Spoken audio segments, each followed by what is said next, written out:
Hi guys, it's Courtney. I wanted to share some new mom tips with you guys. I'm a new mom myself, and some of these tips I wish I would have had or took seriously when I heard them. So if you guys are interested, keep watching. Okay, so the first thing that I want to talk about is your birth plan. Do not get stuck on a birth plan. This is one that I actually did take advice on, and I didn't get stuck on a birth plan. Anything can happen. We want to be in control of absolutely everything in our lives. There's no way that you can be in control of this. Your body is just gonna do whatever it wants. I had an idea of what I wanted my birth to be, and it went the complete opposite of that. Trust me, it was an experience. Just do not put it in your head that there's no possible other way for it to go. It can go however the heck it wants. So don't be discouraged when it doesn't go the way you want. Just keep it in your head that all options are open and you really can't be for sure on what's gonna happen. And the next thing I want to talk about is like sleeping arrangements, I guess you could call it.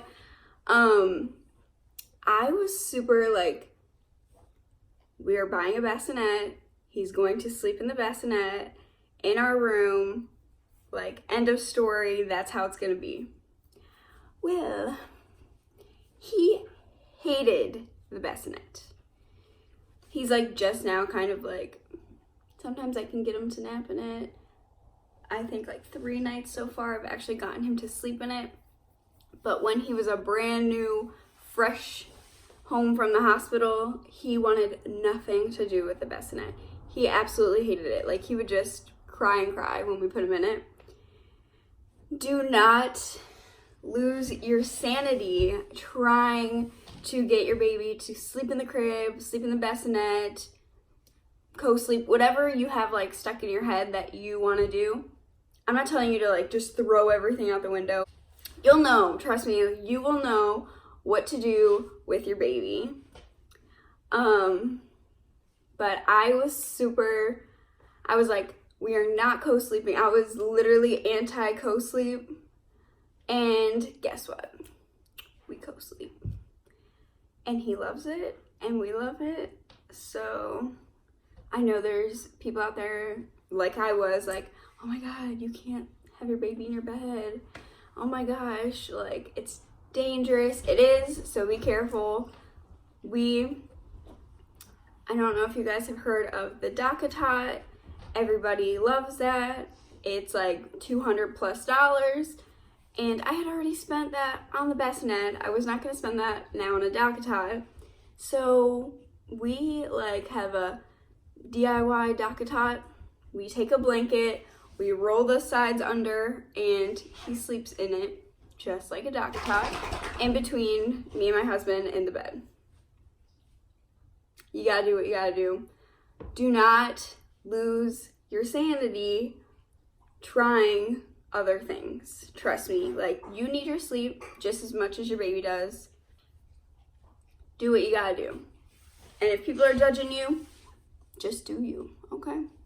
Boom, mom rant. Breastfeeding.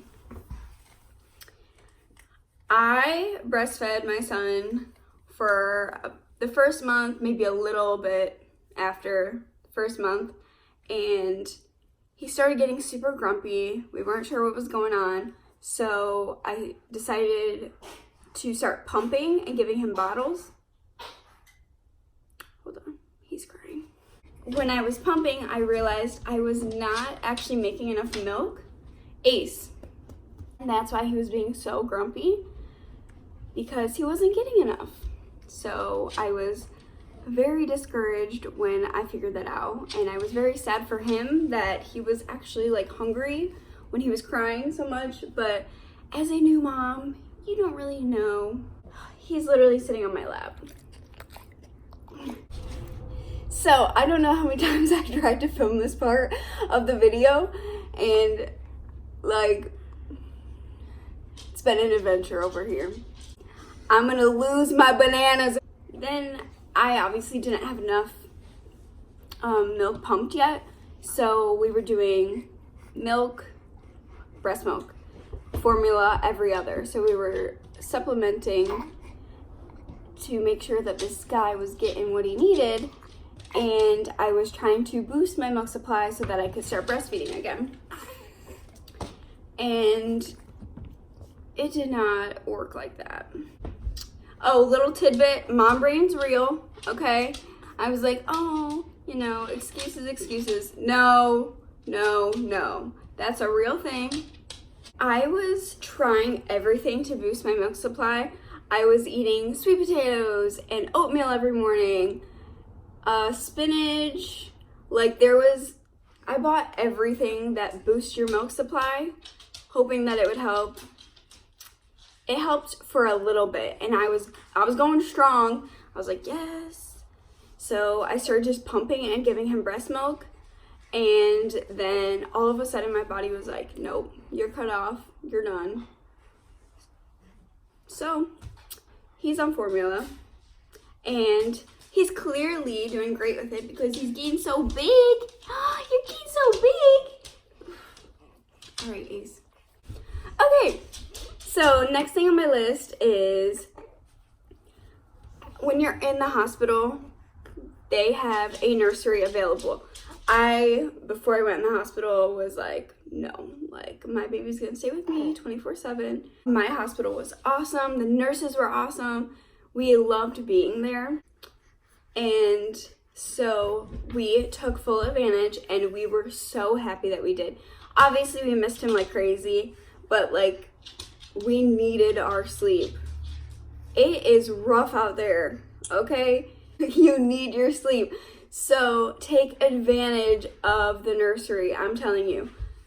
I mean, as long as you feel comfortable, do what you feel comfortable with. But I'm just saying, like, don't feel like you're a bad parent because you let your kid go to the nursery for a little bit while you got a nap. Like, you got to take care of you too. All right. There are going to be a million people saying that they want to help you after. Take the help. I was like, I want to do everything myself. Take the help. It was amazing. My husband's mom and his aunt came up to be here for when Zayden was born, and it was honestly so helpful. My mom was helping. It was just like, take full advantage. To have people there to help you, obviously your husband, your boyfriend, you know, whoever is gonna help you, but they get tired too. They need their sleep. They need to recharge, and grandmas love taking care of babies. Say hi, Grandma. Hi, Abuela. I love you. This is, I think, my last thing that I kind of want to touch on for this video, at least. Don't expect your body to bounce back right away. I definitely thought that it would be nothing and my body would bounce back like immediately. My mom's body did, my grandma's body did. I just assumed it's genetic and my body's gonna bounce back, like, no big deal. Your insides just had a baby in there. Like, you carried a baby for 9 months.